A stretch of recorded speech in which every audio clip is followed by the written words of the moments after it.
Assalamualaikum warahmatullahi wabarakatuh. Nama saya Melda Eka Suci dari kelas E4 dengan nomor NPM 101203007 STIS Jambi Bandung. Di sini saya akan mempresentasikan materi akuntansi manajemen dengan judul Aktivitas Perilaku Biaya. Selamat menyaksikan.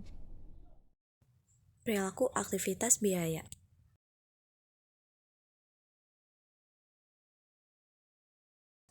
1. Pengertian perilaku aktivitas biaya.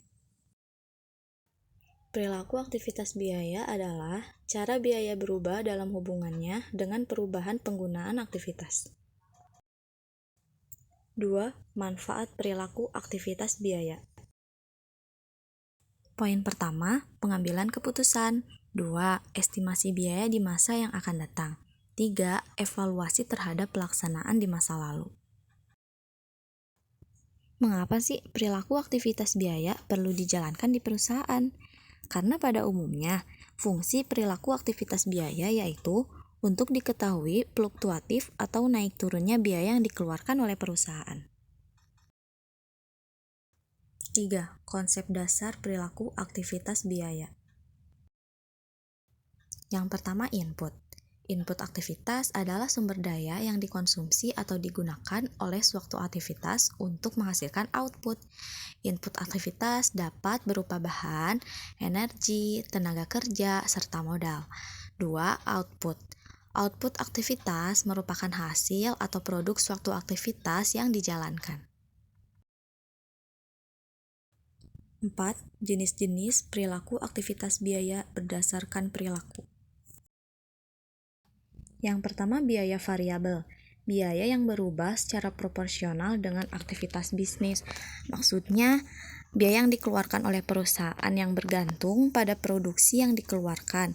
Contohnya, biaya bahan baku, biaya tenaga kerja harian, biaya pemenuhan kebutuhan alat, dan upah lembur tenaga kerja.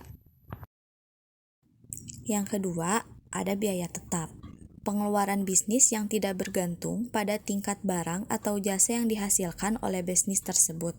Maksudnya apa sih? Begini, biaya yang tidak mengalami perubahan atau dapat dikatakan sebagai biaya statis. Contohnya, sewa gedung, gaji karyawan, hingga bea cukai. Yang terakhir yaitu biaya campuran, biaya yang berisi biaya tetap dan biaya variabel.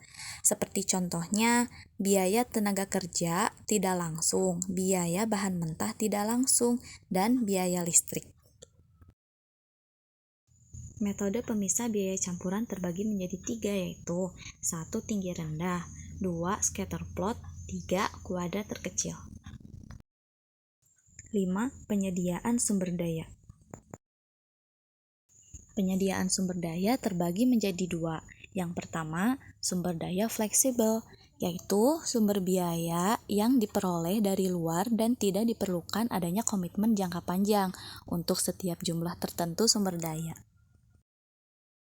Yang kedua, sumber daya terikat, yaitu sumber daya diperoleh dengan menggunakan kontrak eksplisit maupun implisit untuk mendapatkan kuantitas tertentu sumber daya, tanpa memperhatikan apakah kuantitas sumber daya tersedia seluruhnya atau tidak.